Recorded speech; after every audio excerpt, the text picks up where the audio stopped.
Welcome to A Leader's Story, where we explore the unique paths of extraordinary leaders.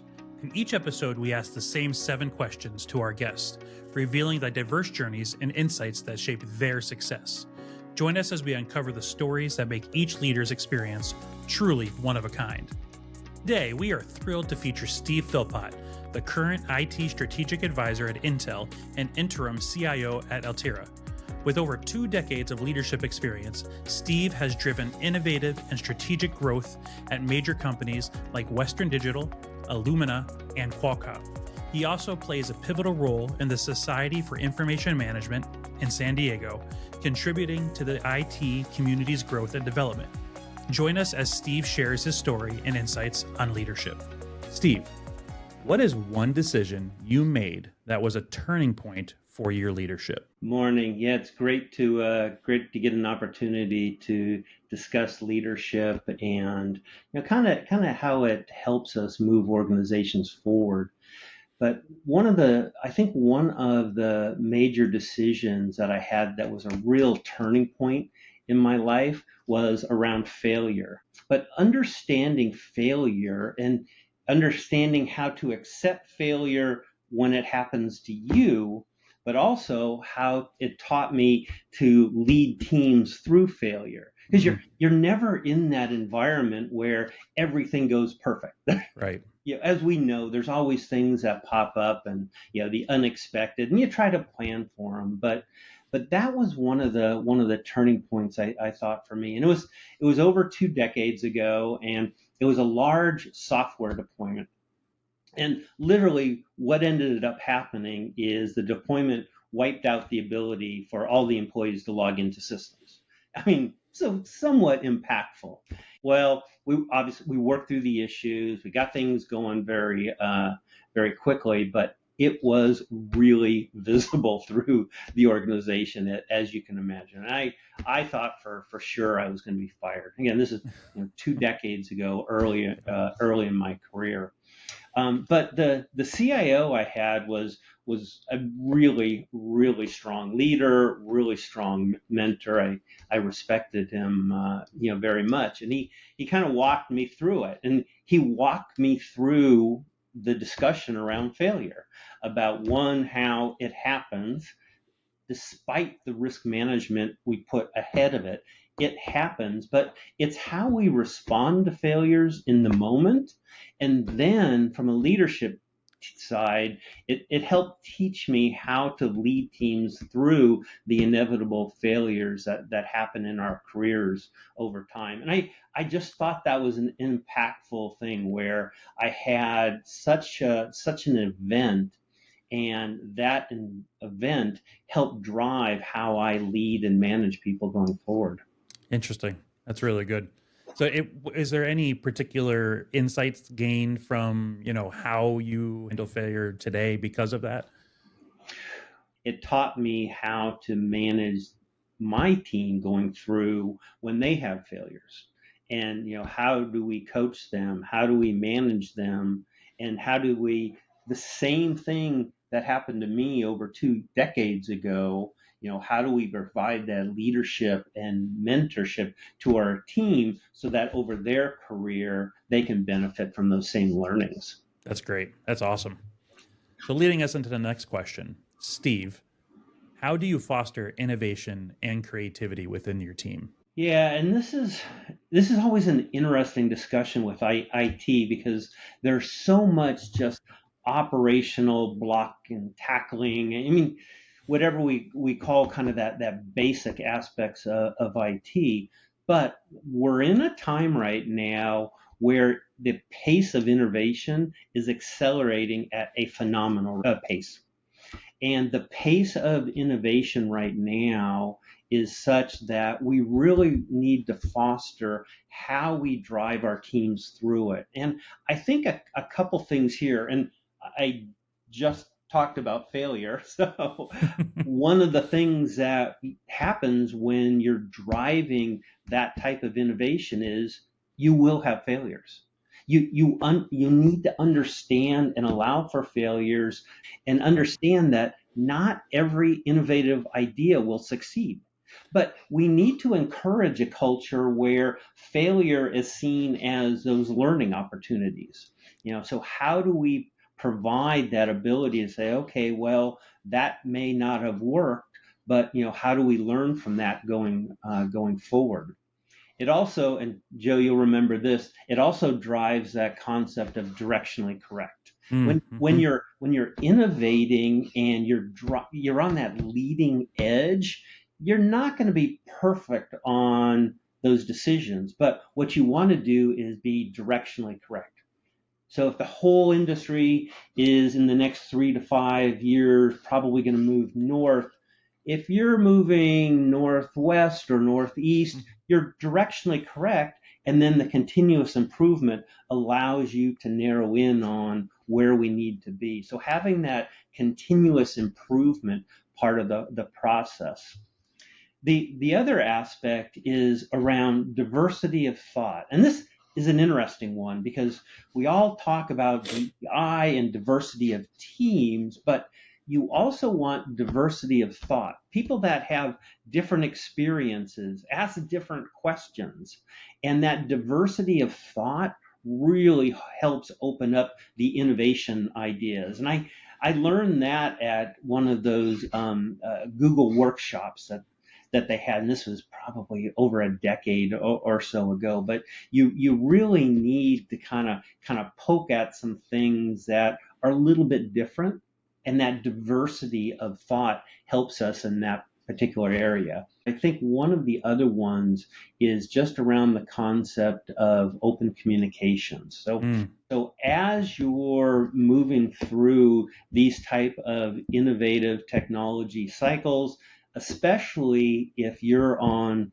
the leading edge of that cycle and trying to drive that, you really have to have strong communication. And that's communication internally amongst the teams that are working on that particular initiative, and then also the other stakeholders that will benefit from it.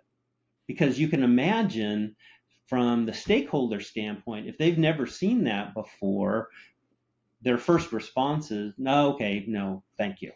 A good example is around chatbot innovation, the whole Gen I chatbot innovation that's going on right now.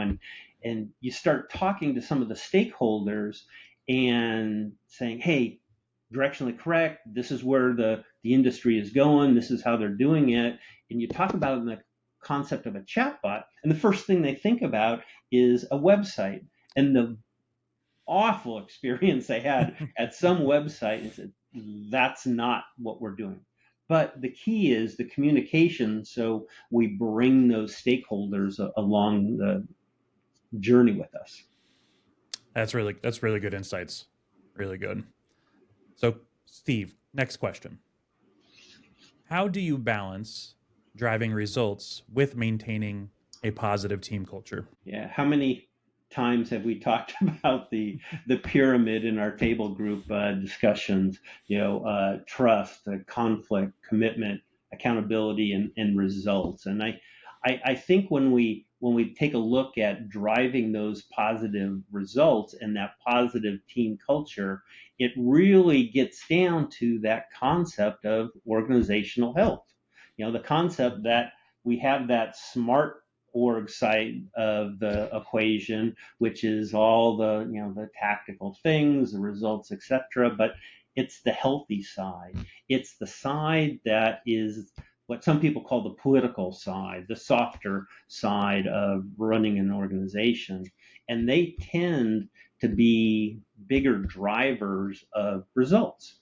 And some of those are just setting clear expectations. We can talk about accountability. How do you address accountability and making sure that you've got kind of that prompt feedback loop? We talked about communication a minute ago, and as part of that, kind of organizational health aspect, it's really how do we communicate openly and transparently and repetitively, that concept that we need to repeat over and over again. How do we communicate in such a way to help drive that, ability for the team to see kind of where we want to go and allow them to act as a team. And communication, I think, is one of the things that is really difficult for many leaders because it requires an aspect of self-awareness, and it requires an aspect of the ability to read rooms a little bit, which gets into those softer skills. So think of the emotional intelligence, not the IQ, how smart somebody is, but from a leadership standpoint, the EQ, the emotional intelligence side, which I can comment on in a couple minutes. But that's really a big part of driving these positive team cultures is kind of the self-awareness of how do people kind of fit into the organization going forward.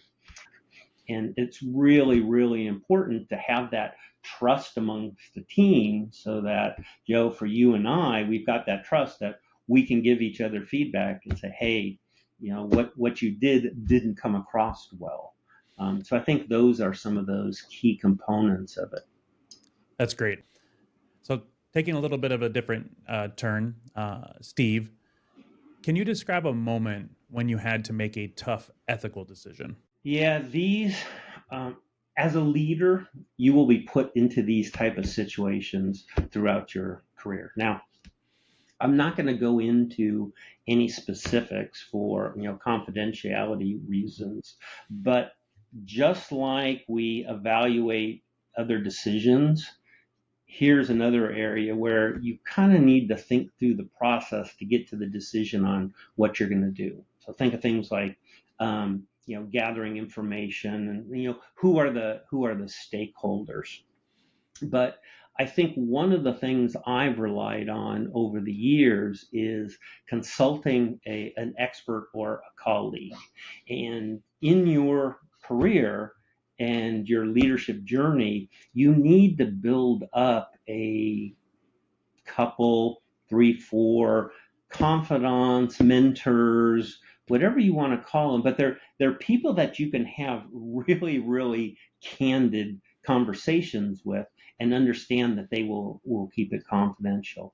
And I've done that over the years. I've had situations that proposed some type of ethical dilemma, and I was able to reach out to these individuals and say, hey, here's a situation, and then I'll give them my thought process. I'll say, hey, I've gathered the information, here's the options I've evaluated, this is what I think, and then ask them, what do you think?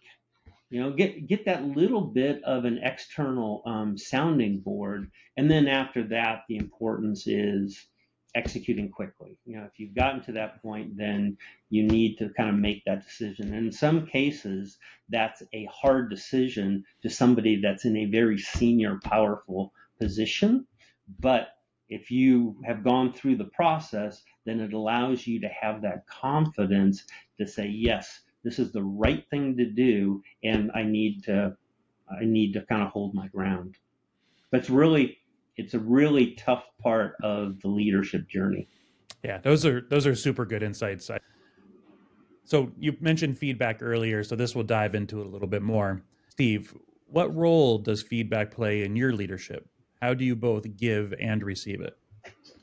Yeah, now this takes us back to our organizational health discussion and the smart org and the healthy org. And a big part of the healthy org is around giving and receiving feedback. And I really like the way you pose that question because it is two parts. It's not just giving feedback. You also, through your career, need to understand how to receive feedback. And I think there's some commonalities there, but as far as feedback, it's really understanding the timeliness, making sure it's specific. You want to give feedback that's specific enough that it becomes actionable. So Mm, just to give broad generic feedback sometimes isn't productive because it doesn't give that actionability for them to learn and grow on moving forward. And then also encouragement. So we started this whole discussion at the beginning around failures and the fact that during the journey, you're going to have aspects of disappointment. But as part of the feedback, that there's a dialogue of encouragement there that says, hey, this happens. This is how we correct it. This is how we go forward from here. Now, on the receiving feedback side, very, very, very similar. But on this side, what we need to do is make sure we're open. And open is partly the active listening, part of it. It's really, really listening to the person that's given the feedback, vice trying to interpret what you want to say next. And I think people get into that loop is what they're doing is they're thinking about how to respond to the feedback. I didn't do it, or this is, what happened. But really, really kind of actively listening to that. I think the other part here is about seeking feedback, and it's positively kind of going forward and seeking feedback, because in some situations, everybody gets busy, they're working on things, but taking time to actively seek feedback. How am I doing? We had certain meetings, and how did it go? What could we have done better, than the next time? And then the last part is around the follow-up and actions. So when you're receiving feedback, if there's some follow-up, is just making sure to follow up and say, hey, out of our discussion, we identified 3 things that I could work on, over the last 30 days. Here's some of the things I've been doing to help move me in the right direction. But again, that receiving feedback goes back to the emotional intelligence. The ability to have those softer skills around self-awareness that says, hey, I can always be better. I can always learn. And being open to those type of opportunities. That's really good. So leading to the next question, Steve, how do you continue to grow and develop as a leader? So we go back to feedback again. I mean, you've got these questions set up in such a nice way that they just kind of flow. So obviously, seeking feedback. The second part of that is the only way you get better is listening to other people. It's one of the ways. Networking and mentoring. And we talked about this when we were talking about the ethical, discussion. And it's important through your career, especially as you get up into some of the more senior roles, to have that network. And it's a network of trusted advisors. It might be people that are in the industry. It might be people that have nothing to do with the industry. But it's people where you have enough trust in them that you can have candid discussions. And it's really important because sometimes you can't ask your manager something. For some reason you may feel uncomfortable, but having this network of mentors out there allows you to have a sounding board. Here's what I'm thinking, whether it's the ethical question we talked about a minute ago, or gosh, I have this career opportunity. Do I take it or do I stay where I'm at? That panel, that advisory network mentoring opportunities, I think are just a key part of our growing opportunity. Now, there's a couple other things I think we need to think about from a growth standpoint. One is around adapting to change, and this again is part of the EQ, that emotional intelligence aspect. People tend to be creatures of habit. They tend to like to do things that are similar. Now, IT basically breaks that mold and says you're never going to do things the same, and every year or two we're going to change the foundation underneath it. Yep. But for a lot of areas, adapting to change. So embracing change as an opportunity for growth. And that might be reaching out to a new opportunity and you go, gosh, I've never done something in that particular area. Well, that's an opportunity for growth. So adapting to change, and then the building the emotional intelligence aspect is really understanding, okay, my IQ and my technical expertise got me to where I am. Now as I go through the next stage of my career, I need to kind of start focusing on some of those softer skills. That's really good. Great insights, all actionable to it. So this is funny because I always think the ethical question is the hard one, but this seems to be the hardest one out of the seven. Steve, what leadership book has influenced you the most and why? Do I get to write books in there? And that's what it's so hard to pick one, but you can talk about as many as you want. yeah, and I think it's gosh, you think of all the books out there, and you can kind of look up in your closet, and there's good to great. Yeah, you think of all the big ones. There's a couple Navy specific ones. It's like ship management techniques from a Navy captain. It was how he managed the ship. Oh, Turn the Ship Around's another one. There's two or three of these type of books that come from the military leadership side that are good. But I think if I can't pick a whole bunch of books, maybe let's narrow it down to the categories that we've been talking about, and say that the books that resonate the most to me and have been the most impactful are books around the concept of organizational health and emotional intelligence. One, because they're really not taught in college. So we didn't go through our formal education, and emotional intelligence 101 was not on my college curriculum. And so you have to start looking for other ways to learn about that. We've talked about Pat Lencioni and the table group. So, the 5 dysfunctions of the team. You've got Stephen Covey out there doing similar type of things with his books around, the 7 habits of highly effective people. So you've got several practitioners out there. But there's also practitioners out there that talk about emotional intelligence. Sometimes they call it emotional intelligence, 2.0. And these are the books where they're talking about self-awareness, self-management, social awareness, and relationship management. Because those are the concepts that are needed the further you get into the leadership category. And there's Emotional Intelligence 2.0 by Travis Bradberry.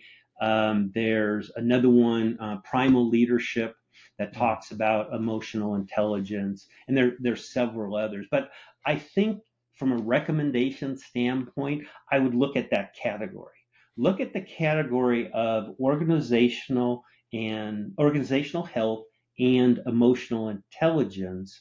A lot of the other stuff will be taught or learned. Those are the things that sometimes you have to make a little bit of an extra effort to reach out and understand it. That's really good. I think that is, like you said, it's not something that it's something you have to seek the education for. It's not something that is necessarily taught. And, just between, we're in the IT field, a lot of times, especially, I'm sure you've experienced it too, you see leadership get promoted because of their technical prowess, because of the ability, but the EQ is something that is left behind a lot of times, right? And so it's great to hear a technology leader like yourself, emphasizing that, because if you want to continue in your career and your journey and be successful, EQ is going to be extremely important. Well, and we've seen how it plays out in our teams over the years. Over the last decade or more, we've seen the difference between organizations that have a focus around organizational health, about leadership from an EQ standpoint. We've seen areas where that's been positive, and then we've seen areas where that hasn't been embraced where, people have struggled, groups have struggled, organizations have struggled. So I think it's a great opportunity for people to access that earlier in their career. For sure, for sure. Yeah. Well, thank you, Steve, so much for your time today. I really appreciate you participating in this experiment with me. Having Steve on today's episode was truly inspiring. I gained valuable, actionable insights, and I hope you did as well. Thank you so much for joining us on this week's edition of A Leader Story. If you enjoyed the episode, please like and subscribe to help more people discover these inspiring leadership stories. And don't forget to tune in every Tuesday for new episodes. See you next week, and keep writing your own unique leadership story.